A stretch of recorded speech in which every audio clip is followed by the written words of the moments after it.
Welcome to Marketing Happy Hour, a weekly podcast helping marketing professionals and entrepreneurs build better strategies and hit career goals. I'm Cassie. And I'm Allie. We're marketers and your hosts through these unfiltered convos with your peers and experts in the space. Let's dive in. Grab your favorite drink and let's get to this week's episode. Today, we are joined by Meredith Mills-Merritt, the founder of the original Southside and co-founder of Clean Alcohol Collective. Meredith, welcome to the show. Thank you for having me. We are so excited to have you today. And of course, we have to start by asking what's in your glass lately. I have a feeling I know. Yes, well, I was going to say, other than the original Southside, for the non-alcoholic side of things, I am a sucker for a root beer Olipop. So if I'm not drinking a Southside, I'm going for that.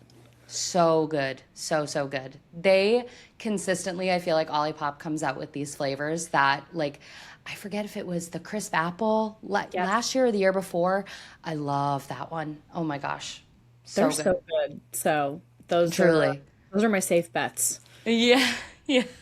I hear you. Well, can you please just introduce yourself to our audience, tell them a little bit about your career, and then we'll talk a little bit about the original Southside and Clean Alcohol Collective too. Sounds great. So I'm Meredith. I'm the founder and CEO of the original Southside, which is a new to market, ready to drink canned cocktail that is working to revive a timeless cocktail with a modern, better for you twist. My background was in brand management and product innovation, so I got started in the prestige beauty industry, specifically on a team focused on breathing new life into teenage acne products. From there, I fell in love with taking things from concept to shelf, so from 0 to 1, and that is really what encouraged me to start the original Southside. COVID had hit and I was looking for a passion project. And fast forward to today, we launched in May of 2024. So this is our second full year in business and it's been totally off to the races. But yeah, I've always been a product strategy and brand person through and through. And so I think those were the proper building blocks for me to jump and do something on my own like this, and just excited to continue to ride the wave. It's amazing. And we're big fans of the original Southside already. So even just having this conversation, super excited. I think I would love to hear too, you took something kind of so personal as part of the creation of this canned cocktail and really turned it into a business for you. And so what was that light bulb moment like for you when you thought, like, this could actually be something? I could actually build a brand as part of this? There were a few. The first was just looking at the data. And so I was used to doing that with all sorts of things that I was presented with in terms of market trends and how we were going to forecast for innovation and what the next product launch was. And so going back in time, I was doing a master's degree at the University of Southern California for consumer behavior, which just was really complementary to the career path that I had chosen. I was always fascinated by why people do what they do. And one of the classes that I was taking, the project was to create a ready-to-drink cocktail, but for the purposes of that class, it needed to be a wine-based product. And through that, thanks to the fancy libraries that all these universities have, I got access to some wonderful market data specifically on white spirits, so gin and canned cocktails. And I saw that not only was gin kind of primed and ready for a renaissance here in the US. Obviously, vodka and tequila are the main drivers of growth within that segment, but gin's still there. And premium format canned cocktails, so real spirits versus malt, were also growing really rapidly during this time. And this was like 2021, 2022. So kind of like right after COVID, people were still kind of riding that wave, drinking a little bit more. And I thought to myself, well, I have a really great gin recipe and it's something that I make all the time. And so knowing that, keeping that in the back of my head, if we could, time this right and really thread the needle with the launch of this, we could land in kind of like a prime spot for success. The other was we spent 13 months doing the innovation for this SKU because it was a single SKU and I had kind of like, again, a singular focus on exactly what I wanted. I knew exactly what it should taste like. Like I knew this recipe like the back of my hand. So I think that really played into my strengths of I know exactly what I want And once we landed on it, going out to friends and family and people who would be brutally honest with me if they had to, and just seeing their eyes light up and saying, oh my gosh, this tastes just like the original. This is so good. And just combining those two things, decided to go out on a limb and test the concept. And here we are. And it is truly delicious, like truly, truly, truly. Like I have some in the fridge right now. I'm Yay. so excited to have for Memorial Day weekend. At the time we're filming this, I'm curious when you were when you kind of had this idea and you were taking it from just an idea to the shelves, what kind of surprised you most about that? Like what, in terms of like what was maybe harder than you thought, or even easier than you thought? Easier than I thought was just how I could translate my beauty manufacturing knowledge to alcohol manufacturing. So a lot of beauty brands also use contract manufacturers. So, you gather your packaging, you gather your raw materials, you set a run date, you do all of that good stuff. It's just lots of operations and logistics. The harder part would be, to your point, the how this product gets on the shelf. So this is not a direct-to-consumer product. You notoriously have that 3-tier system where you have these distributors who are super powerful, who can, be the single factor between your product reaching the consumer in a certain market or not. So that was much harder than I expected it to be. And I got lucky that we started with kind of a singular focus of some of these more southeastern markets for the United States. And then we were able to prove the concept there and expand kind of one by one once people got on board and tried the product and saw all of our press and awards. It was a little bit of an easier conversation than just kind of going in cold and unknown. So that is my answer for you on those two things. So interesting. And truthfully, I'm curious to kind of chat a little bit more and dive deep on the coming from beauty and like sort of traditional brand management and moving into the beverage space. Like, what are some of the things that carried over for you, and what are some of the things that didn't kind of translate? I think brand and storytelling for me were the top two that really carried over. And I fully credit that for the success of the original Southside. When you launch a beauty product, the name of the game is to immediately educate the consumer on the Inky list, aka what is in this product. So, and why it works. Because most of the time, again, like I mentioned with these contract manufacturers, a lot of beauty brands have the same goo. It's just different packaging. And so it's all about storytelling at that point. It's all about the marketing. And I hadn't seen anybody really do that with canned cocktails. And this is a super secretive industry where you don't have to publish your nutrition facts if you don't want. You don't even need an ingredient label. And so in my head, I was like, well, I would like to see an ingredient label. So I put it on our packaging. Same thing with the nutrition facts panel. So that ingredient, storytelling, benefits, all that good stuff. And then same thing with the brand. I knew I wanted something that really caught consumers, attention for just a little bit. I knew that it was a saturated category. I wasn't going to have much time when they were shopping on shelf. Even then, most of the time, like when I go see us in the store, we're on the bottom shelf. So like, how am I going to grab your attention? And so really leaning into the details and the can and the 4-pack and kind of the storytelling around that was important. What did not translate at all was pretty much everything else. So I learned how to go direct to consumer. I also really cut my teeth with TikTok at the rise of COVID. So when everybody was on the app, when things going viral, you'd sell 3 months worth of product in 6 hours. And so it was so much easier to go from point A to point B being, awareness conversion here, because you have those distributors and people still largely shop for alcohol in person at their closest retail store. It's really hard to get in front of everybody. And so it's a lot more fragmented. It takes a lot more time. And there are certain ways that you can ship alcohol online through different third parties, but it's expensive, it's slow, it's frustrating. So kind of, had to start from square one there. It's wild. It's so true. It's such a different space. And I think I'd love to hear some of the ways, particularly in the marketing channels you're using, like how you are cutting through the noise there. You mentioned sort of being a little bit more transparent about the ingredients and the details of the product itself. And so how does that translate across your marketing channels?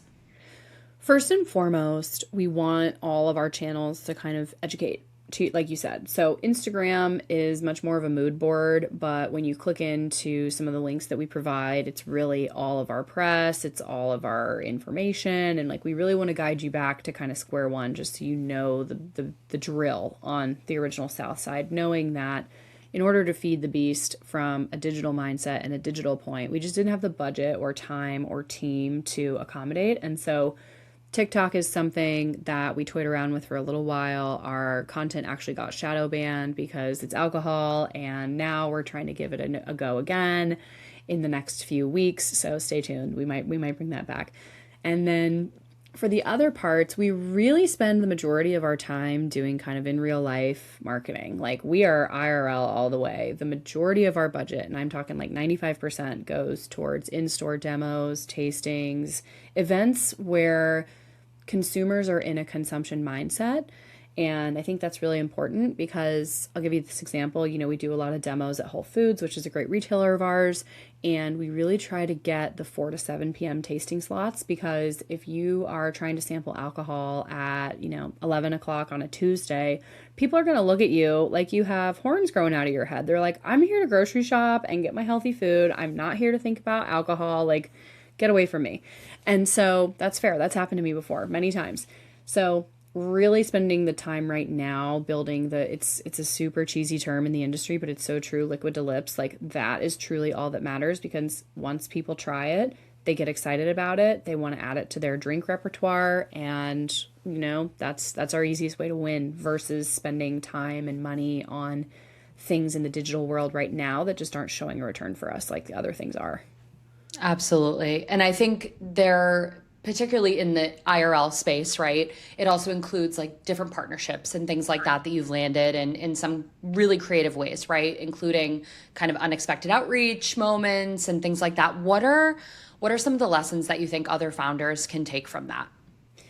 I like to reference our Panthers partnership and our LSU athletics partnership. And by all means, we are a brand, small to medium in size. I am nowhere near ready to compete with some of these big boys. But what we did do is we took some very calculated risks early on that paid off. And I understand that it's not going to be like that for everyone, but I think we get so in our heads, and sometimes the information is right in front of us. And so for this, being a canned cocktail, I obviously had my ideas of what I thought would work and what wouldn't. And so when we were approached by the Panthers first and then LSU Athletics after that partnership, what I realized was, arenas and events like this, consumption mindset, this is actually exactly where we need to be. And so I would say, trust your gut. And if an opportunity comes across the table that feels crazy, it might be for other people, but it might not be for you. And so that's, I think, how it felt for a while for us doing these two larger sports partnerships so early on in our existence. But I credit it with a lot of our growth and awareness and our ability to leverage not only retail partners, but other distributor partners in other markets, because we're like, hey, we're driving trial and sales. This is a massive opportunity to drive like a ton of that liquid to lips. Not only are we increasing awareness, but we're also increasing consideration. And a lot of these venues will also do concerts and other grassroots events. And so in addition to kind of the regular sports programming that goes on, you get some of these, I'm not going to call them extras, but you get some of these extra opportunities. And it also allows you to leverage these on-premise locations to drive off-premise purchases. And so what we always try to do is have people go and buy these 4-packs at local retailers after they try it within the arenas, which is just a nice kind of way to close the system there. Absolutely. And both of those partnerships are now case studies for you too, right? To be able to use in other pitches and opportunities and things like that. And right. To your point, starting with one sort of consumer vertical opens up the opportunity to reframe it for other consumer verticals. So it just gives you kind of so much runway to kind of explore and see what that looks like. I do think, though, what I'm hearing from you too is that you need to make decisions really quickly, and things have to happen within a certain, amount of time. And how are you making decisions like that, which are arguably risks in a lot of cases, when there isn't really a clear roadmap for you? I can't remember exactly what it is off the top of my head, but it's kind of like if you have 70% of the information and you can make an informed decision, you should go ahead and do it rather than waiting for, 100% of and being 100% certain. I don't think I've ever been 100% certain of anything in my entire life. And so if we feel like we have the facts and we have enough information to do it, it's a pretty easy yes or no. I don't think that we've ever really belabored a decision for a very long time because you're either going to learn really quickly or you're going to fail really quickly. And I've done both. I think it's easy to talk about all the wins, but you learn more from those fast failures, which also then again informs how you're making your decisions and how you're shaping your outcomes. And that's, again, just been a huge driver for us in our ability to do so. I'm also lucky that I've surrounded myself with people who are much smarter than I am, and they can help me make those decisions as well. I know it always helps to have a team that's kind of backing you in those decisions and also is like willing to go on the journey with you, like even if it is a fail fast mentality, right? I think we sort of maybe underrepresent like how important those types of people are, like in our sphere, like in marketing specifically. And I think that's such a great example. I want to talk a little bit about just entrepreneurship in general. We do have a lot of people that listen to the podcast that are either entrepreneurs or want to explore what it looks like to be one. And so were you always kind of somebody who thought that you would build something one day, or did entrepreneurship kind of sneak up on you? I will say I feel like I have always had this kind of entrepreneurial fire in my brain. So very creative and really curious, but, diving into alcohol and slinging gin is not what I thought I would be doing. So it was a really non-linear way of getting here. And really, I think it's been the best blessing because I tell people I was probably a pretty bad employee in some of my later jobs because I thought I really knew everything and I really wanted, I had something to prove. I had a chip on my shoulder. I was like, I feel like I know how to do this. And so going out on my own was the way to experiment and be like, oh, okay, wait, maybe I do know what I'm talking about. But yes, so short answer is yes. Always felt like I wanted to do something on my own. Had no idea it would be a gin cocktail, but I'm happy I'm here. So I'm curious to get your thoughts on what you think is next for the beverage space. I think for alcohol specifically, selfishly, I would love for it to be an increase in ingredient awareness and integrity. And that is kind of feeding into the Clean Alcohol Collective, which I co-founded with my co-founder, who also comes from a beauty background. His name is Connor Bedgley. He's with Father's Beer, so he's making a clean beer. What he's doing to beer, I'm trying to do to canned cocktails. And so for alcohol specifically, I think you'll see a lot of that. For the rest of the beverage industry, I would like to just see more interesting innovation rather than some of the copy paste that you tend to see. It feels like you go into a soda aisle now and it's just all of the same prebiotic sodas with very similar flavor variations. And I'm like, what if we did something, maybe not that? And so I would say between those are two things that I'm really pushing for, especially on the alcohol side, because, at the end of the day, even if you don't want to manufacture something that's considered quote unquote clean, like consumers still deserve to have an ingredient list and know what's in their beverage. So for sure. No, it's so true. And I think too, I'd love to hear a little bit more about Clean Alcohol Collective. What are you trying to build with that? What's the community aspect look like for you? A rising tide lifts all ships. It's cheesy, but it's true. And the thing that I have actually found to love the most about the alcohol industry is everyone is so kind and willing to help you from like the founder side. And there are so many struggles that we all experience that if you can figure out a way to win together, people are much more willing to do so. And that wasn't really something I saw in the beauty world. So keeping that in mind, what myself and my co-founder decided to do was really take ownership of, hey, we saw the positive waters splash on some of these brands when Sephora decided to create a Clean at Sephora section. It creates an immediate divide in consumers' minds of, oh, if this product is clean, then what's in the product that I've been using? And so people don't really think about that when it comes to alcohol, because there's this mindset of, oh, alcohol is already bad for me, so why should I care why should I care? And we're here to totally try to reshape the way that people think about that. So we really want to redefine the industry standard. And, again, like, pun was so easy, raise the bar for ingredient transparency and integrity in alcohol, where you have all of your ingredients that are carefully considered, you have your additives disclosed, you have your labels holding you accountable. And so what we did is we took a look at retailers like Whole Foods, Sprouts, and Erewhon. We're not going to reinvent the wheel. So we took a look at their no list. So ingredients that they just don't like. And it's pretty standard. So think artificial sweeteners like high fructose corn syrup, aspartame, glycerin, sucralose, all of those, less than desirable things. Same thing with artificial colors. So red 40, yellow number 5, blue 1, artificial preservatives, sodium benzoate, potassium sorbate, and anything included in your natural flavors. So drilling down even deeper, because sometimes people can hide other things inside those natural flavors. So we actually ask people to disclose and make sure that there's no maltodextrin, no non-organic sugars, and no propylene glycol. So that's kind of the biggest portion for us in terms of ingredient integrity. And then ingredient transparency is kind of the other pillar, where we're asking you to put on your packaging your nutrition facts panel. We're asking you to put an ingredient list, which, again, like I mentioned, is not currently legally required, which is so crazy. I do hope that reform comes soon. And our goal with this is to really just help brands future-proof themselves, build kind of a foundation and awareness. We're trying to get to our first 20 brands by the end of this summer. We're already at we have 9 brands right now. We have a couple in the pipeline. We launched in December, so very encouraging. And that's amazing.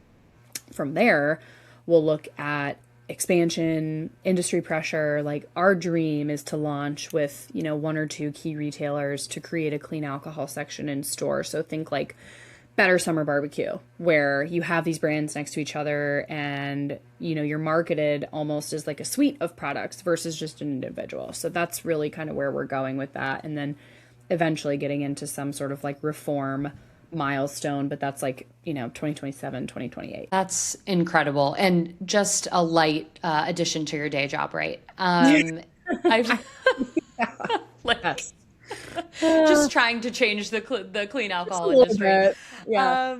It's amazing. It truly is. And I think there is such an opportunity for leadership in this space around education, because as you were talking, all I could think about was the fact that this is just not widely known, and there's such an educational opportunity and maybe white space for you to play in as a result of that.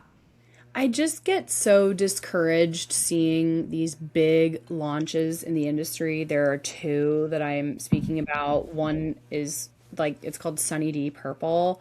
And the second is, I don't even know the parent company, but they came out with a plastic light bulb shaped glow in the dark bottle.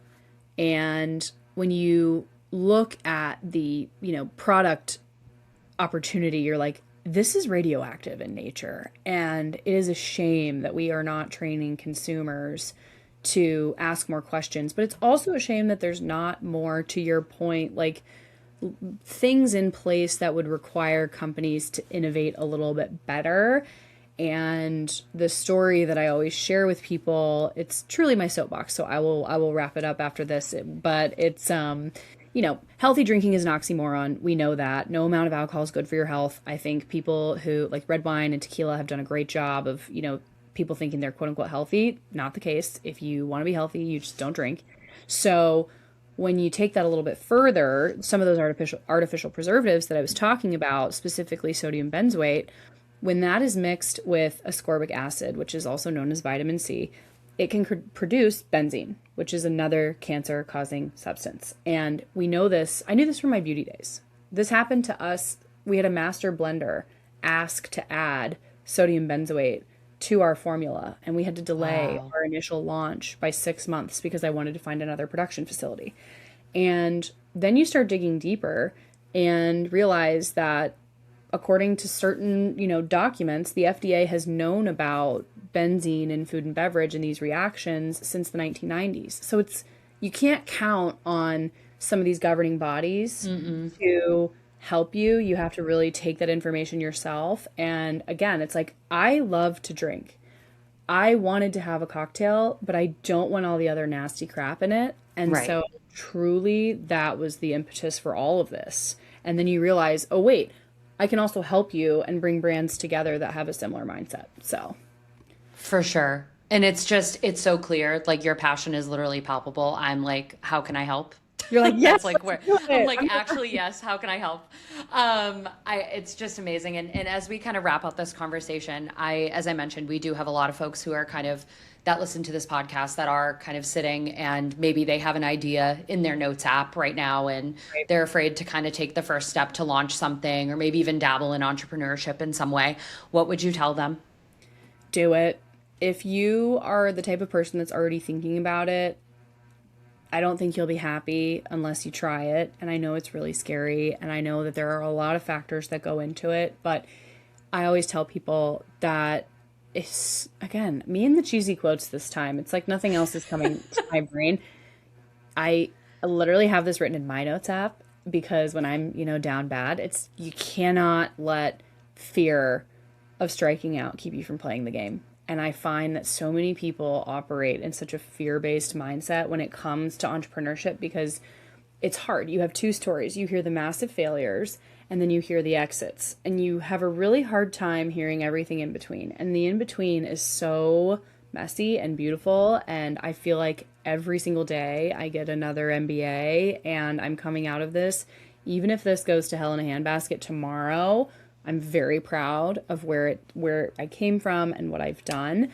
And so truly, if you're that type of person and you already feel like you want to do something, see it through and do it for yourself. Otherwise, if you can live without that, then maybe not.